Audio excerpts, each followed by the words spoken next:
time I take a ride, I feel alive with nowhere to go. I'm the king of the road, you're the queen of my throne. Riding high day and night, satisfied wherever we roam.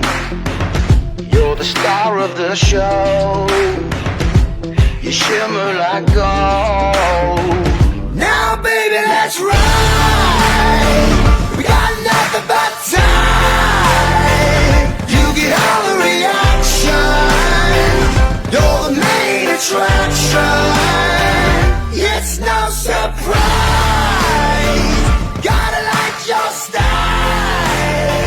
You're the perfect distraction, you're the main attraction.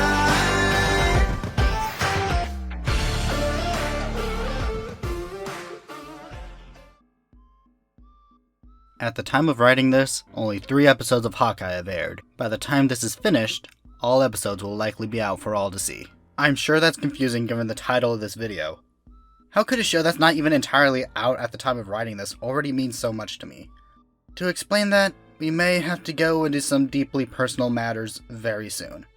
Personal to me, to my life and my experiences, for good and for the bad. So this is a warning to the faint of heart, to the easy criers. The people who don't want to listen to me try to get through this without crying myself.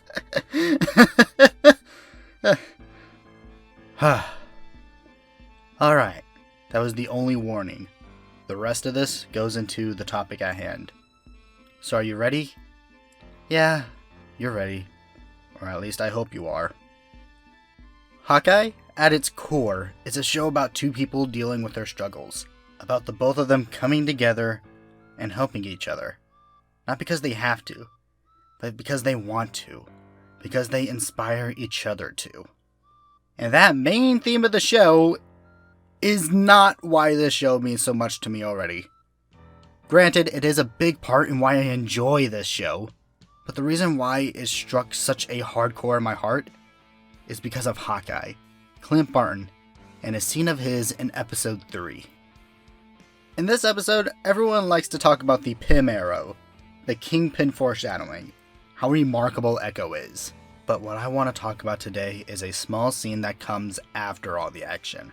A scene that I feel is overlooked in all the hype. The scene between Hawkeye and his son, Nathaniel, his youngest, named after Natasha. In a prior scene, Clint's hearing aid had been damaged and he hasn't gotten it fixed yet. Meaning that he can't use it anymore to help him hear as he has been throughout the show. He has to struggle through his deaf ear to understand what his son is saying. Of course, we have Kate there to help, and she is a big help. But again, that isn't what I want to focus on. In this scene, we can't hear anything except for Clint's voice. At least, not clearly. So from the moment the phone vibrates, we experience the world through Clint's ears, seeing and understanding things as he does, slowly and surely. Clint doesn't even know it's Nate at first, assuming his wife is calling. Kate picks up on this, writing it out. It turns out, Nathaniel is bored. Everyone else is asleep, and he wants to talk to his dad. Clint tries his best to respond, to keep the conversation going with Kate's help. That's when this scene hits us with a gut puncher. Home tonight for movies. Okay, so imagine, right? You have a family.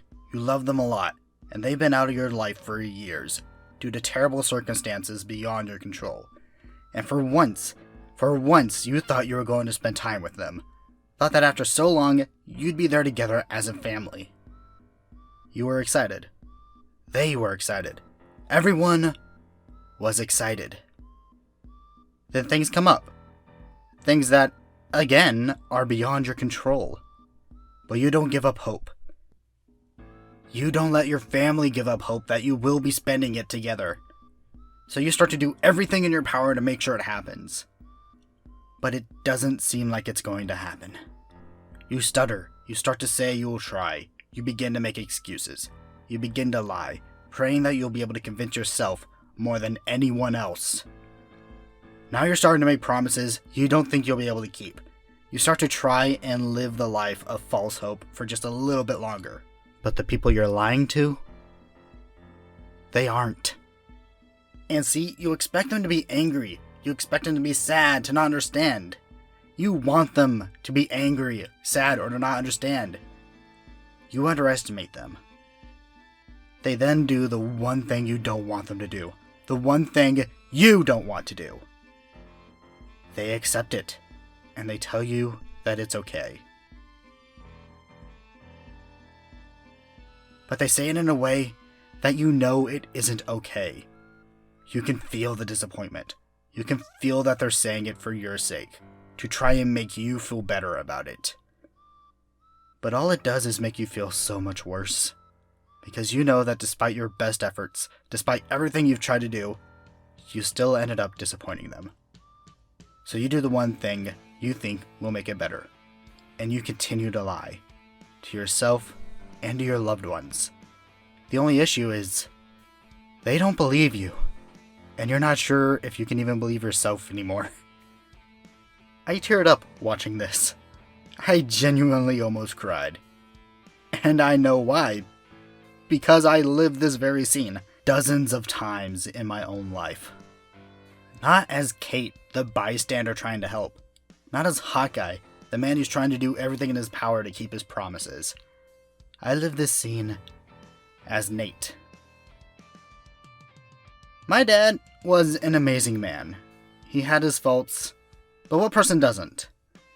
It doesn't take away from how caring and supportive he was of everything my sister and I did. He loved us and, we loved him until we couldn't anymore. Despite being the best man I've ever known, my dad made many mistakes. Mistakes that cost him physically and mentally.